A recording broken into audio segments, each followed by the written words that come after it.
What's up, everybody? So you're thinking about moving to the Oregon coast. In this video, I'm going to show you 7 reasons why you should not move to the Oregon coast, and we're going to get after it right now.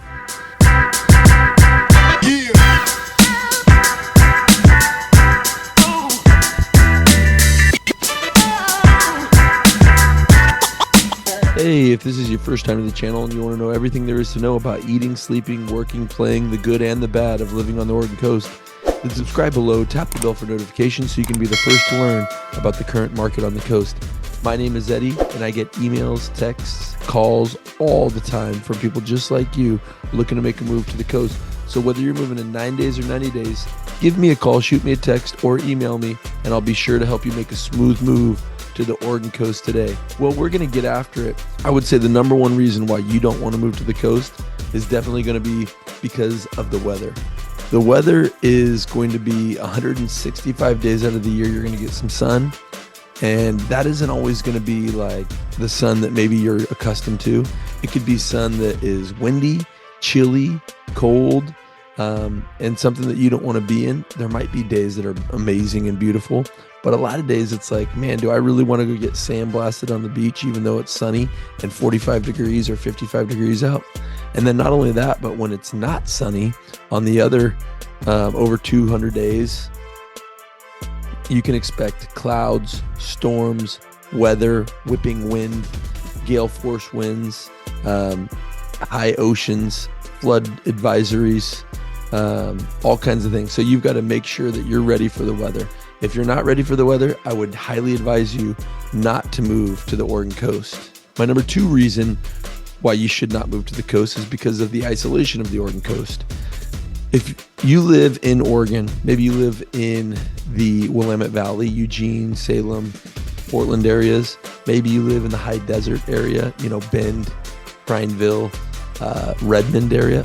Maybe you live in Southern Oregon, Medford, Grants Pass. Maybe you live in the Basin, Klamath Falls. Wherever you live in Oregon, if you're going to come over to the Oregon coast, it's going to be even more remote than probably where you live, more than likely. If you're coming from a metropolitan area from outside of state, it's not going to be anything like that. You're not going to have the big amenities that you'd normally be accustomed to when you are in the bigger areas. So when I'm thinking about this, I'm thinking about travel. I'm thinking about, an hour to 2 hours to any major city store, box store, restaurant, city center, anything that you're trying to do, you're going to have to drive quite a ways to get that experience. So that's the first thing, isolation. Also, if anything crazy happens, natural disasters, which we'll talk about later, or, maybe you bank at a certain place, or you like a certain restaurant, or your doctor's a certain place, that's just not going to be the case on the coast. You're going to be doing some traveling. So just expect that if you move to the Oregon coast, you have to get used to the isolation of the Oregon coast, and what that brings. Now, with that isolation, there are some pros to that, but this isn't a pros video. This is more of a video talking about what you need to be ready for if you move to the coast, and especially the detractors. Number 3 on my list would be the economy. There's multiple things that you have to think about when you're moving to the coast.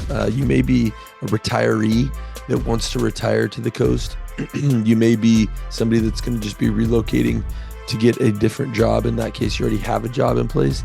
But like I've said in other videos, the main jobs that you have on the Oregon coast are government jobs, small business owner, or you may be working for the fishing industry or the logging industry of some kind. There are some different types of jobs outside of that you might have, but more than likely 85% of the jobs are within that realm of what I just said. So the economy is limited to just that. There's not any, manufacturing jobs. There's not a lot of blue collar jobs. It's really service industry, tourism, government, and small business for the most part. And coupled with that there is a high cost of living when you live on the Oregon coast. The housing market, houses are expensive, and rent is expensive, and the vacancies and the inventory is few and far between right now. at the beginning of 2024. So when we couple the economy with what's available for housing, it's not the best situation. So when you're thinking about moving to the coast and you want to have a great economy, it might not be something that you want to marry when it comes to those two situations. So that's my third thing, the economy on the Oregon coast. My fourth thing that I would say is definitely something that you're going to want to think about is your home and property upkeep when it comes to the coast. When you live on the coast, I already talked about the weather, but with the weather comes destructive mechanisms in the environment that will destroy different components of your home and your property. So you got to think about what your home is constructed with. Is it non-galvanized flashing, non-galvanized nails? What type of roof do you have? What type of drainage does the house have? But I think later down the line, you have to think about, okay, what is it going to take for me to upkeep this house? The salt air and the high winds, storms, and it's relentless on a property and on a house. So when you're thinking about moving to the coast, are you ready for that upkeep? Are you ready for the cost of that? Are you ready for the time consumption of, painting the south and west end of your house every couple of years just to make sure? Are you going to be ready to clean out gutters and power wash your house every summer? Are you ready to treat your deck every other summer?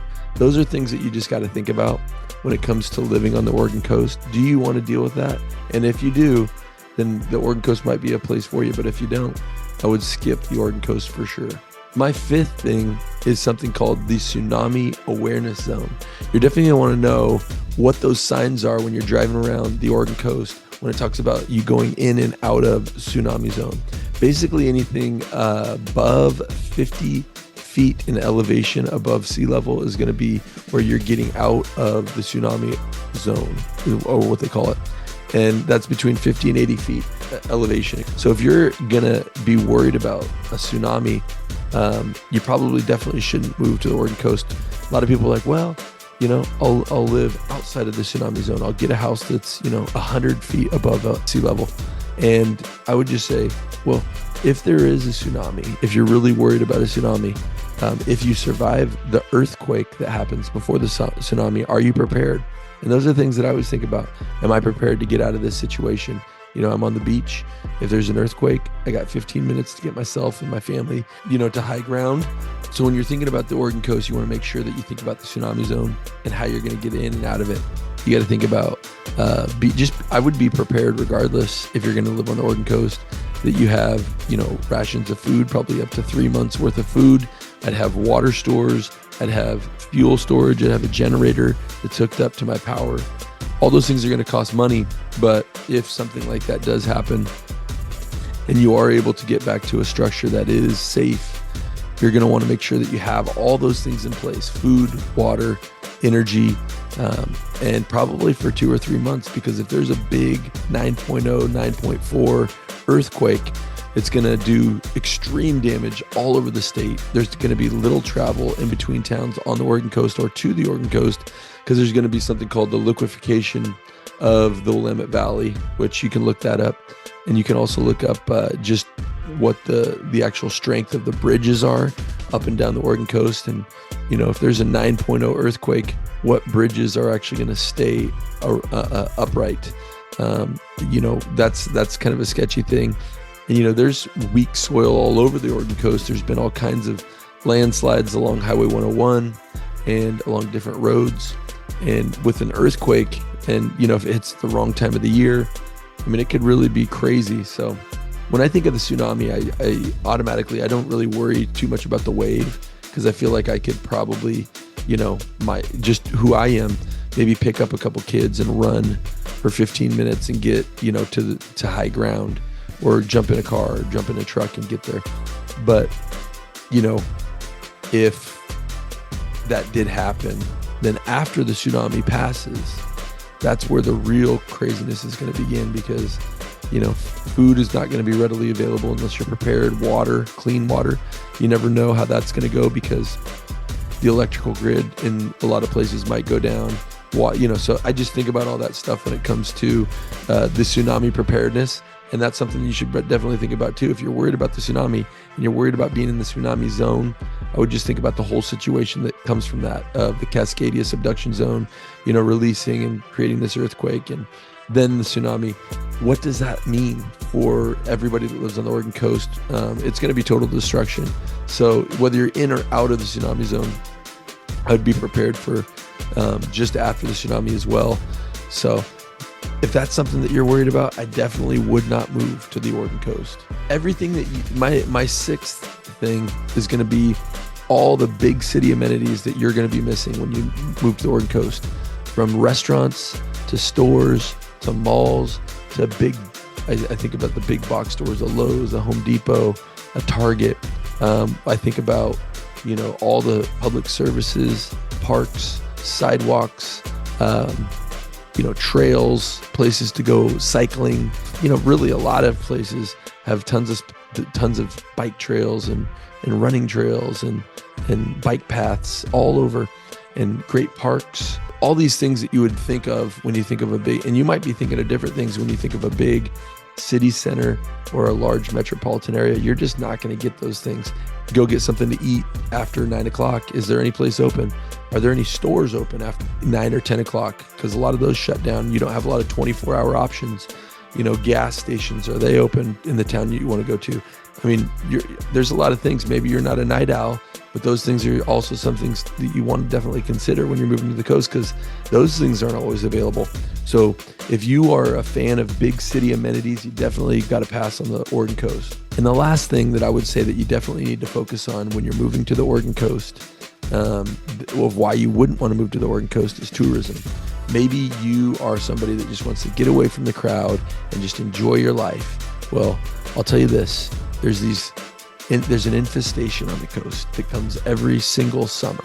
It starts in May and ends in September, and it is tourism. The tourists come and they invade every nook and cranny of your town, whether it's the roads, the restaurants, the shops, the stores, wherever you want to be, that's where they'll be. And they're going to find where you are, and they're going to exploit it. So they're like locusts. They come into the whatever city you're in, and they just take over.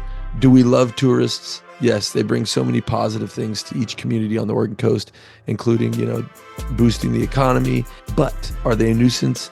Most definitely. So if you're trying to get away from stuff like that, well, when you live on the coast, I don't care if you live on a very small little place or a bigger place, you got to be aware. They're always looking for a beach to go to.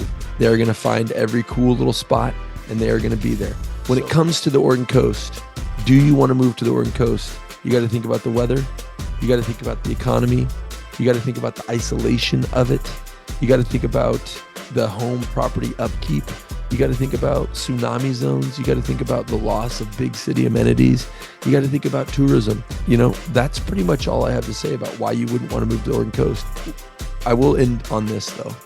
Why would you want to move to the Oregon coast?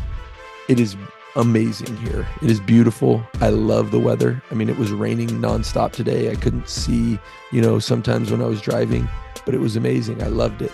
I love the storms. I love wearing a hoodie. I love the crisp air. It's not too cold. It is sometimes, but it's just crisp. It whips across your face. It's like fresh all the time. I love the fact that everywhere I drive, I can look to the left if I'm driving north, or the right if I'm driving south, and I see the vast, beautiful ocean. I get to see sunsets on the ocean horizon a lot. I get to see beautiful bridges, beautiful scenery. I get to experience amazing people, fresh seafood on the coast. I love, there's just so many little things that I could talk about on the coast that I enjoy. I love the drives, the different drives up and down the coast. And I've mentioned the scenery, but and not only that, but I kind of like that there's small communities. I love the coast. I think if you're thinking about moving to the coast, maybe retiring here, buying a second home here, maybe you want a snowbird. Especially in the summer, we had, I think it was over 90, 100 days in a row without rain in the summertime, this summer of 2023. It's amazing. So, there's some people that you'll see their videos and they talk about the Oregon coast, but they're not intimate with it. They don't know it like it's their home.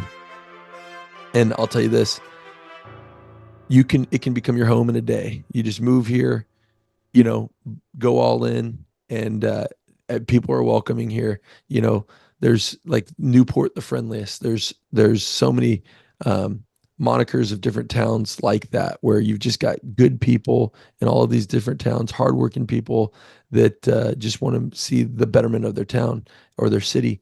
So I would say, hey, if you're looking to move to the Oregon coast and you want more information, I'm here for you. Give me a call, shoot me a text, email me. I'd be more than happy to help. I hope you have a great day. Get after it.